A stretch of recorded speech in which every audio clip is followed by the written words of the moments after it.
Hello everyone, আজ আমি latest drama the অডিটরের প্রথম এপিসোড এক্সপ্লেন করব। ভিডিওটি ভালো লাগলে লাইক কমেন্ট করবে আর অবশ্যই শেষ পর্যন্ত দেখবে। তো শুরু করা যাক। এপিসোডের শুরুতে আমাদের ড্রামার মেল লিড শিনজাইকে দেখি। সে ইউন কনস্ট্রাকশন কোম্পানির অডিট টিমে জব করে। সে অডিট টিমের লিডার ছিল। সে হঠাৎ করেই তার কোম্পানির ফিনান্সিয়াল ডিরেক্টর কৌনের ডেস্কে আসে আর তার সব জিনিস প্যাক করতে থাকে। কোন তাকে জিজ্ঞেস করে সিনজাই এসব কেন করছে। সিনজাই তাকে বলে কোন কি এখানে সবার সামনে বলতে চায় নাকি তার সাথে যেতে চায়। এরপর কোন সিনজাইয়ের সাথে একা কথা বলার জন্য একটা রুমে আসে। কোন সিনজাইকে বলে সে এসব কেন করছে। সিনজাই কোনকে বলে কোন কোম্পানির ফেক সিল মেক করছে। কোন এটা শুনে অস্বীকার করে যদিও, কিন্তু সিনজাই তাকে প্রুফ দেখায় আর তাকে রিজাইন করতে বলে, যার কারণে কোন স্বীকার করে আর বলে তার টাকার দরকার ছিল এজন্য এরকম করেছে। এরপর সে তার মেয়ের ছবি দেখিয়ে বলে আমার মেয়ে একজন বেলে ডান্সার, আমি যদি রিজাইন করি তার স্বপ্ন ভেঙে যাবে। আমাকে এই বয়সে কোনো কোম্পানি জব দিবে না, তাই প্লিজ আমাকে দয়া করো। সিনজাই বলে তোমার জন্য কোম্পানির সবার মেয়েদের স্বপ্ন ভাঙতে যাচ্ছিল, কারণ তুমি যেন ফেক সিল মেক করলে কোম্পানি দেউলিয়া হতে পারে। কোম্পানি তোমাকে বিশ্বাস করছে আর তুমি তার এই প্রতিদান দিলে। কোন সিনজাইকে বোঝাতে চাইলেও সিনজাই কিছু বোঝে না। সিনজাই কোনকে রিজাইন করতে বলে। এরপর সিন কাট হয় আর আমরা একটা কনস্ট্রাকশন এরিয়া দেখি। সেখানে কাজ চলছিল, কিন্তু হঠাৎ করে একটা অ্যাক্সিডেন্ট হয় সেখানে। এরপর যে ইউ কনস্ট্রাকশন ইঞ্জিনিয়ারিং অডিট টিমের মেম্বারদের দেখি। তারা ডিনার করছিল সবাই একসাথে, কারণ তাদের টিম লিডারের আজকেই তাদের সাথে শেষ দিন, কারণ তাদের টিম লিডার রিটায়ার করবে। সেখানে টিমের মেম্বার ইয়াম বলে আপনি ছিলেন সবার লিডার আর আপনি আজ রিটায়ার করছেন, আমাদের কারো বিশ্বাস হচ্ছে না। টিম লিডার তাকে বলে সে চলে যাওয়ার পরেই হয়তো ইয়াম লিডার হতে পারে। ইয়াম এটা শুনে অনেক হ্যাপি হয়। সেখানে নতুন জয়েন করা দুই মেম্বার হানজো আর সেওজিনও ছিল।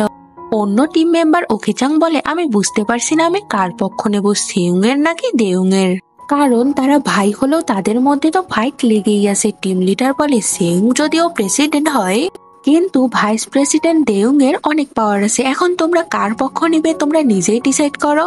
হানজো বলে আমি তো ইয়ামেরই পক্ষ নিব, কারণ সে আমাদের লিডার হবে। এরপর সে সেউজিংকে জিজ্ঞেস করে সেউজিং কার পক্ষ নিবে। সেউজিং বলে সে কারো পক্ষ নিবে না, কারণ এটা তার কর্পোরেট লাইফ চেঞ্জ করবে না। লিডার এটা শুনে স্মাইল করে আর বলে সেউজিং তুমি অনেক স্মার্ট। আর সে সময় সেখানে এক লোক আসে যে কনস্ট্রাকশন এরিয়ার ফিল্ড ডিরেক্টর ফরম্যান বে, আর সেও ডিনারে জয়েন করে। বুঝতে পারি তার সাথে হানজোর খুব ভালো সম্পর্ক ছিল। ফরম্যান বের ডিনারের সময় একটা কল আসে, সে বাইরে এসে কথা বলে। সেখানে হানজো আসে। হানজোকে দেখে মিস্টার বে বলে হানজো কেন বাইরে আসলো। হানজো বলে সে তাকে নিতে এসেছে, কারণ বাইরে অনেক ঠান্ডা। ফরম্যান বে বলে তার কাজ আছে তাকে যেতে হবে, আর সে হানজোকে একজোড়া শু গিফট করে আর বলে লাস্ট বার তোমার শু কনস্ট্রাকশন এরিয়াতে নষ্ট হয়ে গেছিল, তাই সে এগুলো হানজোকে গিফট করলো। হানজো তো শু পেয়ে অনেক খুশি হয়। ফরম্যান তাকে বাই বলে চলে যায়। এরপর সবাই ডিনার শেষে চলে যায়, শুধু সেউজিন আর হানজো একা ছিল।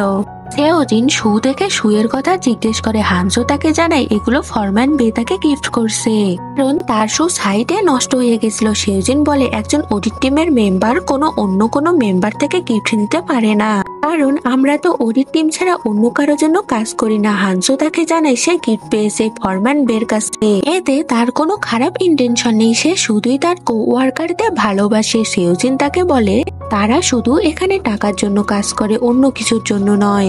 এরপর সে বলে তার বাসায় যেতে হবে। হানজো তাকে তার পে কার্ড দিলেও সেউজিন লাগবে না বলে চলে যায়। এরপর 1 মাস চলে যায় আর আমরা সেউংকে তার বড় ভাই জেউং এর বেডের পাশে বসে থাকতে দেখি। জেউং ছিল সেউং আর দেউং এর বড় ভাই। জেউং একটা অ্যাক্সিডেন্টে সে আজ এমন অসুস্থ। সে আগে জেউ কোম্পানির ফর্মাল প্রেসিডেন্ট ছিল, আর জেউং এর পাশে তার ওয়াইফ সেউং দাঁড়িয়েছিল। সেউং তাকে বলে আমি ভয় পেয়ে গেছিলাম, কারণ সেউং অনেক বেশি অসুস্থ হয়ে পড়ছিল, তবে এখন তাকে একটু ভালো দেখে ভালো লাগছে। এরপর সে যাওয়ার জন্য উঠে দাঁড়ায়। ইনসেওক তাকে জানায় দেউং বিজনেস ট্রিপে গেছে, সে কোম্পানির কোনো খোঁজই রাখে না। এরকম হতে থাকলে কোম্পানি বরবাদ হয়ে যাবে, তাই দেউং আসার পর যেন সেউং তাকে কোনো কাজ করতে না দেয়, সেউং যেন তাকে বের করে দেয়। এসব শুনে সেউং কিছু না বলে স্মাইল করে চলে যায়। এরপর সে হসপিটালের বাইরে আসে আর একজন তার কাছে এসে বলে অ্যাক্সিডেন্ট, আমাকে বলা হয়েছিল আমার প্রমোশন হবে কিন্তু কিছুই তো হলো না। সেউং কথা না শুনে গাড়িতে ওঠে আর তার ড্রাইভারকে বলে সে কে। তার ড্রাইভার তাকে জানায় এই লোক টাওয়ার ক্রেনে অ্যাক্সিডেন্টে ইনজুর্ড হয়েছে, সে তার ক্ষতিপূরণে সন্তুষ্ট না তাই এমন করছে। আর তখন সেউং তার ল্যাপটপে সিনজাইয়ের সিভি দেখছিল। এরপর যেও কনস্ট্রাকশনের অডিট রুম দেখি, সেখানে টিম লিডারের জায়গায় ইয়াম বসে থাকে আর বলে কি ব্যাপার, 1 মাস হয়ে গেল এই পজিশন খালি আছে কিন্তু তারা এখনো নতুন কাউকে নিচ্ছে না কেন। হানজো তাকে বলে চিন্তা করবেন না, এই পজিশন আপনারই হবে।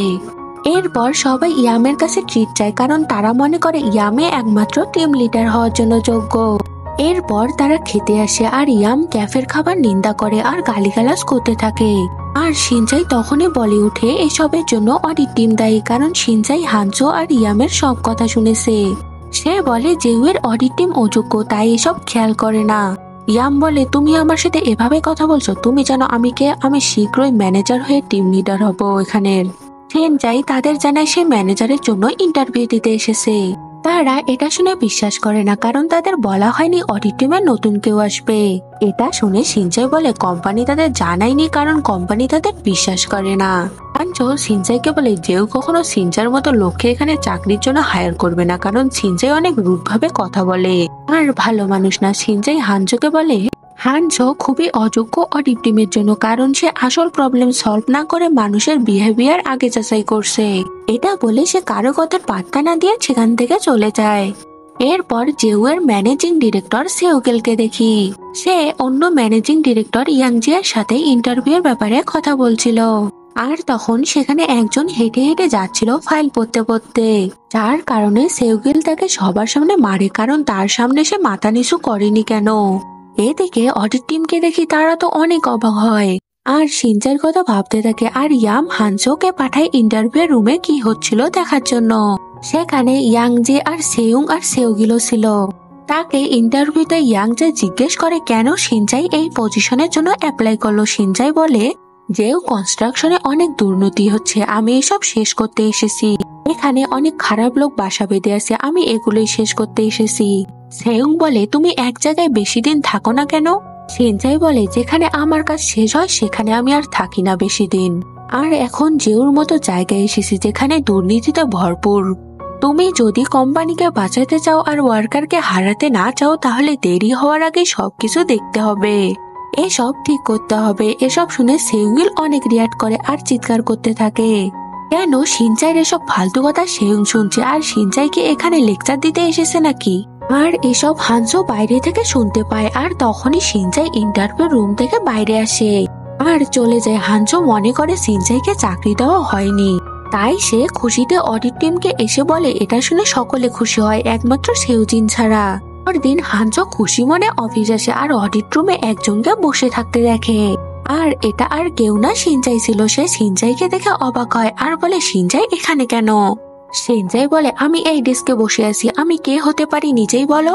মিস্টার হানজো। হানজো বলে অবশ্যই আপনি ম্যানেজার, আমাদের টিম লিডার হবেন। আর হানজো সিনজাই তার নাম জানে এটা শুনে অবাক হয় আর জিজ্ঞেস করে সিনজাই কিভাবে তার নাম জানলো।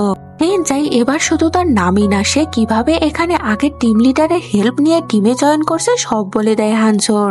হানজো জিজ্ঞেস করে সে সব জানলো কিভাবে।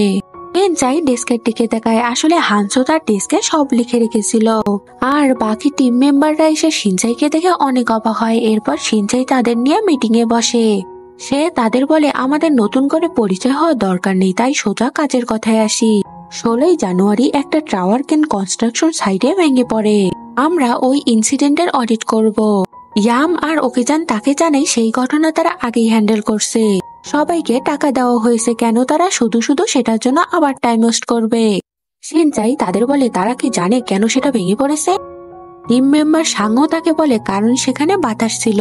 সিনজাই তাদের জানায় সেদিন বাতাস 10 মিটারের নিচে ছিল আর একটি টাওয়ার ক্রেন এই সামান্য বাতাসে ভেঙে পড়বে না। ইয়াম তাকে বলে কেন তাহলে নিউজে দেখালো বাতাসের কারণে ভেঙে পড়ছে? সিনজাই তাকে বলে কেন ইয়াম এটা তাকে জিজ্ঞেস করছে। আর সে পুরো অডিট টিমকে অনেক অলস আর অদক্ষ বলে। আরো বলে যারা এমন করছে তারা ধামাচাপা দেওয়ার জন্য নিউজে এটা ছড়িয়েছে। তবে অপরাধী কোনো না কোনো প্রমাণ রাখে, তাই আমরা লিডার ফরম্যানের সাথে কথা বলবো আগে। এটা শুনে হানজো রিয়াক্ট করে আর বলে ফরম্যান অনেক ভালো মানুষ, ও কিছু করেনি। সেনজাই তাকে বলে সে যে এত কিছু ফরম্যানের নামে বলছে তার কি কোনো প্রুফ আছে? হানজো তাকে বলে তার ফরম্যানের উপরে বিশ্বাস আছে। সিনজাই বলে আমার বিশ্বাস লাগবে না, আমার প্রুফ লাগবে। এরপর সে সবাইকে সেদিনের সব ঘটনা বের করতে বলে আর হানজোকে তার সাথে নিয়ে কনস্ট্রাকশনের জায়গায় আসে আর ফরম্যানের ডেস্কে আসে আর ডেস্কে কোনো কম্পিউটার খুঁজে পায় না। তাই সিনজাই সেখানের একজনকে বলে ফরম্যানের কম্পিউটার কোথায়। সেখানের এমপ্লয়ি বলে ফরম্যান ল্যাপটপ ইউজ করে আর সেটা ডেস্কের টয়ারে আছে। সিনজাই টয়ার খুলে ল্যাপটপ বের করে আর তখন সেখানে ফরম্যান আসে আর বলে সিনজাইয়ের এত সাহস কি করে হলো তার ডেস্কে হাত দেওয়ার। সিনজাই তাকে একা কথা বলতে বলে কিন্তু ফরম্যান তার ল্যাপটপ নিয়ে দৌড়ে পালিয়ে যায়। সিনজাই হানজোকে বলে ফরম্যানকে ধরতে। হানজো এটা শুনে ফরম্যানের পিছনে দৌড়াতে থাকে আর বিল্ডিং এর উপরে আসে। হানজো তার কাছে এসে বলে কেন সে পালাচ্ছে। ফরম্যান তাকে বলে হানজো কেন তার সাথে এমন করছে, তার অডিট টিমের লিডারকে সাথে এনে সে কিভাবে এটা করতে পারলো তার সাথে। আর হানজো ফরম্যানের কাছে যেতে হানজোকে ফরম্যান মারতে চায় আর তখনই সেখানে সিনজাই আসে আর জিজ্ঞেস করে কেন ফরম্যান ক্রেন ভেঙে পড়ার কারণ গোপন করছে। ফরম্যান বলে আমাকে যা বলা হয়েছিল আমি তাই করছি। সিনজাই তাকে বলে কে এটা করতে বলছে, কোম্পানির প্রেসিডেন্ট তো এটা কখনো করতে বলবে না। আর সিনজাই এগোতে থাকে আর তাকে ল্যাপটপ দিতে বলে। হানজো বলে তাকে ছেড়ে দাও, সে কিছু করেনি। কিন্তু সিনজাই তারপরও ল্যাপটপ নিতে চায় আর তখনই ফরম্যান পিছুতে পিছুতে বিল্ডিং থেকে পড়ে যায়। এরপর তাকে হসপিটালে আনা হয়। সেখানে হানজো আর সিনজাই আসে। হানজো সিনজাইকে সব দোষ দেয় আর বলে ডেস্কে সার্চ করার জন্য পুলিশের ওয়ারেন্ট দরকার হয়। আর সিনজাই কিভাবে পারলো ফরম্যানকে এভাবে আঘাত করতে। এরপর ফরম্যানকে ওটি থেকে বের করে। ফরম্যানের বিল্ডিং থেকে পড়ে হাত পা পাজর সব ভেঙে গেছে। সিনজাই তাকে সত্যি বলতে বলে কিন্তু হানজো তাকে চুপ করে আর বলে এসব কথা পরে হবে, আগে সে সুস্থ হোক। আর সে বাকি ওয়ার্কারদের রুমে নিয়ে যেতে চায় কিন্তু ফরম্যান বলে তাকে একা একটা রুমে রাখতে। সিনজাই তাকে বলে এর কি কোনো কারণ আছে। ফরম্যান হানজোকে বলে হানজো আমাকে নিয়ে যাও, এই লোক আমাকে মেরে ফেলবে। হানজো এটা শুনে ফরম্যানকে নিয়ে যায়। এরপর তাকে একটা আলাদা ক্যাবিনে আনে। হানজো ফরম্যানকে বলে তুমি কি সত্যি কিছু করছো, ওভাবে পালাচ্ছিলে কেন। ফরম্যান তাকে বলে সে সিনজাইকে দেখে ভয় পেয়েছিল তাই সে পালিয়েছিল। আর সে হানজোকে বলে হানজো যেন তার ল্যাপটপটাকে ফেরত দিয়ে দেয়। এরপর হানজো কেবিন থেকে বের হয় আর সিনজাইকে সামনে দেখে সিনজাই তাকে বলে সে ফরম্যানের সাথে কথা বলতে চায় কিন্তু হানজো তাকে যেতে দেয় না। আর তখনই সেউগিল তাকে কল করে ডাকে। এরপর সিনজাই সেখান থেকে বের হয়ে সেগুলের সাথে মিট করতে আসে। সেউগিল তাকে বলে সিনজাই কেন পুরনো ঘটনা অডিট করছে। সিনজাই বলে কারণ এসবের মধ্যে দুর্নীতি আছে। সেউগিল এটা শুনে রাগ করে আর বলে কোনো দুর্নীতি নেই, ওই ঘটনা ন্যাচারাল ডিজাস্টার। এসব বলে সে সিনজাইয়ের উপর চিৎকার করতে থাকে আর এসব করতে বারণ করে আর তাকে ফরম্যানের ল্যাপটপ দিতে বলে। সিনজাই বলে সেউগিল কিভাবে জানলো ল্যাপটপের কথা, এসবের মধ্যে কি তার কোনো কানেকশন আছে নাকি। এটা শুনে সেউগিল আরো তার উপর চিৎকার করে এসবের জন্য। সিনজাই বলে ঠিক আছে আমি ল্যাপটপ দিব, আগে ল্যাপটপের সবকিছু দেখবো তারপর। এটা বলে সে চলে যায়। এরপর সব অডিট টিমের মেম্বাররা কাজ শেষে বাড়ি যায়। সেউজিন আর হানজো শুধু একা ছিল। হানজো বলে তুমি কিসে বাড়ি যাবে, এখনকার দিনগুলো কত খারাপ তার জন্য, তাই না। সিনজাই একদম অডিট টিমের যোগ্যই না, তার জন্য ফরম্যানের এত ক্ষতি হলো। সেউজিন বলে ফরম্যান যদি না পালাতো এসব কিছুই হতো না, সে যদি কিছু নাই করে তাহলে ভয়ে পালাবে কেন। হানজো বলে তুমি কি ফরম্যানকে সন্দেহ করছো। সেউজিন হানজোকে বলে হানজো কি ফরম্যানকে বিশ্বাস করে, আর করলেও কিসের ভিত্তিতে করে। হানজো উত্তর দেয় না। সেউজিন বলে সিনজাই ঠিকই বলেছে, অন্তত তুমি অডিট টিমের জন্য যোগ্য না। এদিকে দেখতে পাই ইয়ামের সাথে ম্যানেজিং ডিরেক্টর ইয়াংজে প্ল্যান করে সিনজাইকে বের করে দেওয়ার। ইয়াংজি তাকে এটাও বলে ইয়াম যদি তাকে ল্যাপটপ এনে দিতে পারে তাহলে তাকে ইয়াংজে লিডার বানাবে। এরপর দেখি সিনজাইয়ের নামে সেউগিল সেউংয়ের নামে বিচার দেয় কেন সে এসব করছে, এসব করলে কোম্পানির আরো ক্ষতি হতে পারে। সেউং বলে বাবা মারা যাওয়ার পর কোম্পানির ক্ষতি হচ্ছে, তাই আমি সিনজাইকে অডিট টিমে অ্যাডমিট করছি, তাই সে যা করতে চায় করতে দাও। সেউগিল বলে ভাইস প্রেসিডেন্ট দেউং ফিরে আসলে প্রবলেম হবে এসবের জন্য। সেউং বলে আমিও কিন্তু প্রেসিডেন্ট, মনে হয় এটা আপনি জানেন। এটা শুনে সেউগিল বলে ক্ষমা করবে আমার কথার জন্য। এটা বলে সে চলে যায়। এর পরের সিনে দেখি ইয়াম হানজোকে বলে আমি শুনেছি সিনজাই তোমাকে ফরম্যানের জন্য অডিট টিম থেকে বের করে দেবে, তাই আজ থেকে কি হয় সব আমাকে বলবে, আমি সব হ্যান্ডেল করব। ইয়াম তাকে বলে তাকে যেন হানজন ফরম্যানের ল্যাপটপ এনে দেয়, ল্যাপটপ দিলেই সিনজাইকে ফায়ার করা হবে। সে আরো বলে হানজো কি এটা করতে পারবে। হানজো বলে পারবো। এরপর দেখি সিনজাই এলিভেটরে আসে, হানজো সেখানে দৌড়ে আসে আর বলে সেও শিনচাইর সাথে যাবে, কারণ শিনচাই সবকিছু ভালো করে জানে না এখানের। এরপর দেখি শিনচাই যেখানে ল্যাপটপ ঠিক করতে গিয়েছিল সেখানে আসে, কারণ বিল্ডিং থেকে পড়ার কারণে ল্যাপটপ ভেঙে গিয়েছিল আর হানজোকে স্টোরের সামনে রেখেছিল। শিনচাই ল্যাপটপে কিছু একটা দেখে। এরপর শিনচাই হানজোকে গাড়িতে ওঠে আর শিনচাই কোনো একটা অ্যাক্সিডেন্টের কথা মনে পড়ে আপসেট হয়। আর এরপর তারা মায়ুং টাওয়ার নামে এক জায়গায় আসে আর তারা হো ইয়ন নামে একজনের সাথে দেখা করে। সে ছিল মায়ুং টাওয়ারের প্রেসিডেন্ট। শিনচাই বলে, তোমার কাছ থেকে ক্রেন টাওয়ার নিয়ে যাওয়া হয়েছিল, কিন্তু তুমি এই বিষয় গোপন করেছিলে। আমাকে বলো সেওগিল তোমাকে এর জন্য কত টাকা দিয়েছে? হো ইয়ন তো প্রথমে অস্বীকার করে এসব, কিন্তু শিনচাই তাকে ল্যাপটপে তার থেকে যে কিনেছে এসবের প্রুফ দেখায়। এসব থেকে হো ইয়ন হানজোকে বাইরে যেতে বলে। সে বলে তার শিনচাইর সাথে একা কথা আছে। এরপর হানজো বাইরে যায়, কিন্তু সে চালনা দিয়ে লুকিয়ে তাদের দেখে। সে দেখে হো ইয়ন শিনচাইয়ের কাছে ক্ষমা চাচ্ছে, কিন্তু শিনচাই তাকে ক্ষমা করে না। এরপর বাইরে চলে আসে। শিনচাই বাইরে আসার পর হো ইয়ন সেওগিলকে কল করে আর শিনচাই যে এসেছিল এটা বলে। এরপর দেখি শিনচাই হানজো অফিসে আসছিল, কিন্তু তখনই শিনচাই তাকে কিছু গাড়ি ফলো করছে। সে জোরে গাড়ি চালালেও দুইটা গাড়ি তার সামনে আসে আর অনেক লোক বের হয় গাড়ি থেকে আর তাদের গাড়ি ভাঙতে থাকে। আসলে লোকগুলো ল্যাপটপ নিতে এসেছিল। সে সবার সাথে ফাইট করে তাদের থেকে ল্যাপটপ নেয়, কিন্তু তখনই একজন তার পিছনে মারে আর সে সেন্সলেস হয়ে যায়। আর কেউ একজন ল্যাপটপ নিয়ে যায়। এরপর দেখে হানজো শিনচাইকে গাড়িতে ওঠায় আর তাকে ডাকতে থাকে। শিনচাইয়ের একসময় সেন্স ফিরলে হানজো তাকে বলে সে কি ঠিক আছে। শিনচাই তার কথার অ্যান্সার না দিয়ে বলে ল্যাপটপ কোথায়। হানজো বলে তারা নিয়ে গেছে। এটা শুনে শিনচাই তাকে গাড়ি থামাতে বলে আর সে হানজোকে গাড়ি থেকে নামিয়ে দেয়। আর সে একা গাড়ি নিয়ে সেই জায়গায় আবার আসে। আর তখনই অডিট টিম তাকে কল করে বলে ফরম্যান বে হসপিটাল থেকে পালিয়ে গেছে। এটা শুনে শিনচাই কোম্পানিতে আসে আর কোম্পানির সামনে সেওগিল আর ইয়াংজি দাঁড়িয়েছিল। সেখানে শিনচাই যায় আর এসব দূর থেকে লুকিয়ে হানজো দেখছিল। শিনচাই সেওগিলকে ল্যাপটপ ফেরত দিতে বলে আর সে বলে সে জানে সেওগিল মায়ুং টাওয়ারের সাথে মিলে দুর্বল টাওয়ার কিনে বাকি টাকা নিজের কাছে রেখেছে আর দুর্বল টাওয়ারের কারণে টাওয়ার ভেঙে গেছে। আর সে জানে ফরম্যানকে সেওগিলে সরিয়েছে। এসব শুনে সেওগিল আর ইয়াংজি হাসে আর বলে তুমি এসবের জন্য কি করতে পারবে শুনি? তুমি কি এসব প্রুভ করতে পারবে? আমি আমাকে এসব বলার জন্য মানহানির মামলা দিতে পারি, তুমি জানো? আর তখন সেখানে একজন গাড়ি নিয়ে আসে আর এটা ছিল দেউংকে দেখে সেওগিল হ্যাপি হয় আর শিনচাইকে বলে তোমার এবার কাজ শেষ।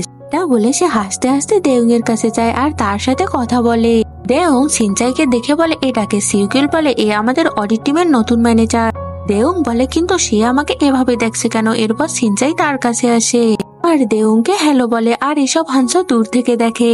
আর এখানে 1 নম্বর এপিসোড শেষ হয়। নেক্সট এপিসোডের জন্য চ্যানেলটি সাবস্ক্রাইব করে বেল আইকনটি বাজিয়ে দাও।